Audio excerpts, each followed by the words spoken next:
ನಿಮ್ಮ ಎಕ್ಸ್ಪೀರಿಯನ್ಸ್ ಹೇಳಿ, ಯಾವ್ದಾರ ನೋಡಿದ್ರಾ ಈ ಪಿಕ್ಚರ್ನ ಆ ಟೈಮಲ್ಲಿ? Sir Uppi sir film Kaveri ಥಿಯೇಟ್ರಲ್ಲಿ ಇದು ರಿಲೀಸ್ ಆಗಿದ್ದು. ಫಸ್ಟ್ ಡೇನೆ ಆ ಕ್ಯೂ, ಆ ಜನ, ಆ ಸಂಭ್ರಮ, ಅದೆಲ್ಲ ಈಗ ತುಂಬ ಮಿಸ್ ಮಾಡ್ತೀವಿ. ಬಟ್ ಈ ಫಿಲ್ಮ್ ಏನು ಉಪೇಂದ್ರ ಅನ್ನೋದಿದೆ, ಆಗ ಸರ್ 20 ಇಯರ್ಸ್ ಆಯ್ತಾ ಸರ್? 25 ವರ್ಷದಿಂದ ಬಂದಿರೋದು. ನನಗೀಗ 44. 20 ವರ್ಷ ಆದಮೇಲೆ ಈ ಸಿನಿಮಾ ಒಂದು ಭಗವದ್ಗೀತೆ ಥರ ಕಾಣ್ತಾ ಇದೆ ಸರ್ ನನಗೆ. ಆವತ್ತು ನನಗೆ ಅಷ್ಟು ಗೊತ್ತಾಗ್ತಾ ಇರಲಿಲ್ಲ. 25 ವರ್ಷ ಆಗಿದೆ. ಇವತ್ತು ಓದಿದ್ರೆ ನನಗೆ ನಿಜವಾಗ್ಲೂ ಎಲ್ಲ ಭಗವದ್ಗೀತೆಯ ದೊಡ್ಡ ಮಹತ್ವಗಳನ್ನ ಕಮರ್ಷಿಯಲ್ ಆಗಿ ಹೇಳೋದಂತ ಏಕೈಕ director in India, in world ಅಂತಾನೆ ಹೇಳ್ಬೋದು. It's only the king of all directors. Big fan of Uppi sir. ಅದ್ರ ಮೇಲೆ ಇನ್ನೇನಂದ್ರು ಮಾತಿಲ್ಲ sir. Thank you so much sir.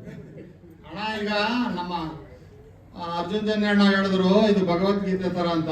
ನಾನು ಅನ್ಕೊಂಡಿದ್ದೀನಿ ಇದು ಭಗವದ್ಗೀತೆ ರಾಮಾಯಣದ ತರ ನಮ್ಮ ಪ್ರಪಂಚದಲ್ಲಿ ಹೆಂಗೆ ಖ್ಯಾತಿನೋ ಹಂಗೆ ಈ ಚಿತ್ರಕ್ಕೆ ಒಂದು 25 ವರ್ಷದ ಪೆನ್ಷನ್ ಮಾಡಿ ಎಲ್ಲ ಬರೋ ಸಿನಿಮಾ ಇಂಡಸ್ಟ್ರಿಯವರಿಗೆ ಇದನ್ನೊಂದು ರೆಕಾರ್ಡ್ ತರ ಮಾಡಿ ಇಡೀ ಉದ್ಯಮ ಸೇರಿಸಿ ನಮ್ಮ ಹೊರಗಡೆ ಇರೋರೆಲ್ಲ ಎಲ್ಲಾದ್ರೂ ಕರೆದಿ ಚಿತ್ರರಂಗನ ಸೇರಿಸಿ ಅದ್ದೂರಿಯಾದ ಒಂದು ಫಂಕ್ಷನ್ ಮಾಡಿ ಅದನ್ನ ಒಂದು ಬುಕ್ ತರ ಮಾಡಿ ಒಂದು ಗೈಡ್ ತರ ಮಾಡಬೇಕು ಅಂತ ಸಮಾರಂಭಕ್ಕೆ ಒಂದು ಪ್ಲಾನ್ ಇದೆ. ಅದು 27ಕ್ಕೂ ಆಗ್ಬೋದು, 3Dಲೂ ಆಗ್ಬೋದು. ಆ ಪರಮಾತ್ಮ ಮಾಡಿಸ್ಕೊಬೇಕು, ನಾವು ಮಾಡೋದೇನಿಲ್ಲ.